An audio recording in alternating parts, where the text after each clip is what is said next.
Dear students, I am again before you with the third page of माता का अंचल।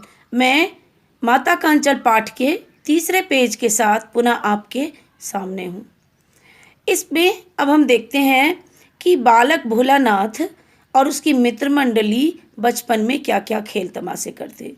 वे अपनी मित्र मंडली के साथ अनेक प्रकार के खेल खेलते, जैसे चबूतरे पर नाटक घर बनाकर मिठाई की दुकान सजाना। मिठाई की दुकान में सरकंडे के खंभों पर कागज का चंदोआ लगाया जाता। चंदोआ कहते हैं तिरपाल, टेंट जो लगाया जाता है उसको। मिठाइयों की दुकान लगाई जाती। चिलम के खोचे पर कपड़े के थालों में ढेले के लड्डू रखे जाते। फूटे घरे के टुकड़ों के बतासे। ये कल्पना आप देखें कि बच्चे बतासे चूंकि थोड़े कड़क होते हैं तो फूटे घड़ों के टुकड़ों से बनाए जाते। मिट्टी से पत्तों की पूरी और कचौरियाँ होती। गीली मिट्टी की जलेबियाँ, ये सब किया जाता। ठीकरों के बटखड़े और जस्ते के टिन, जस्ता जो है जस्ते के छोटे छोटे टुकड़ों के पैसे बनते। फिर मिठाई की दुकान लगती। मिठाई की दुकान टूट जाती और वहाँ पे घरौंदा बना लिया जाता। घरौंदे में चूल्हा, चक्की, दिए की कढ़ाई से बाबूजी की पूजा वाली आचमनी कलछी बनती। पानी से घी बनाया जाता। धूल के पिसान अर्थात आटा, सत्तू आदि ये सब होता।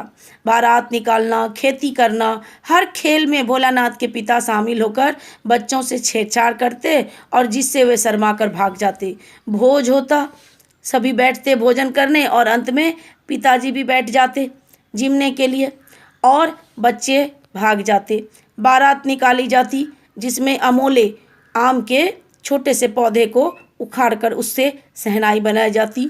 चूहेदाने की पालकी बनती और भोलानाथ स्वयं समधी बनकर बकरे पर चढ़ लेता और चबूतरे के एक कोने से दूसरे कोने में बारात दरवाजे लगती।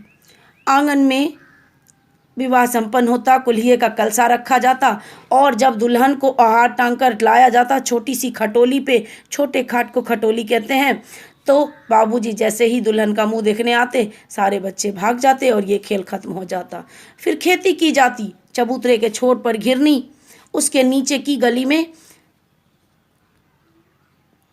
कुआं, मूंज की बटी हुई पतली रस्सी में चुक्कड़ बांधकर गरारी पर चढ़ाकर पानी निकाला जाता और बैल, दो लड़के बैल बनकर मोट खींचते रस्सी, जिससे कि पानी निकालना आसान होता है। आपको कक्षा 9 में भी आपने पढ़ा है माखनलाल चतुर्वेदी की रचना कैदी और कोकिला में।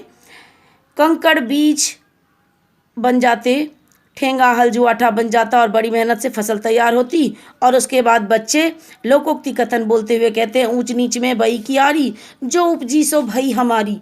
यानी कि खेती तो ऊंची नीची ज़मीन पे होती है और जो हुआ सो हमारा हुआ। हर खेल में भोलानाथ का। और फिर जैसे ही पिताजी पूछते कि इस बार फसल कैसी रही भोलानाथ, बस खेल बिगड़ जाता।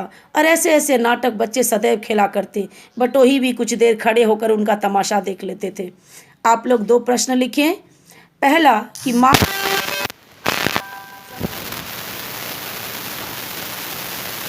कि बच्चों को कौन सी शरारत अच्छी लगती है, किस प्रकार की शरारतें बच्चे करते हैं। फिर हम अगले वीडियो में आगे का भाग देखेंगे। धन्यवाद।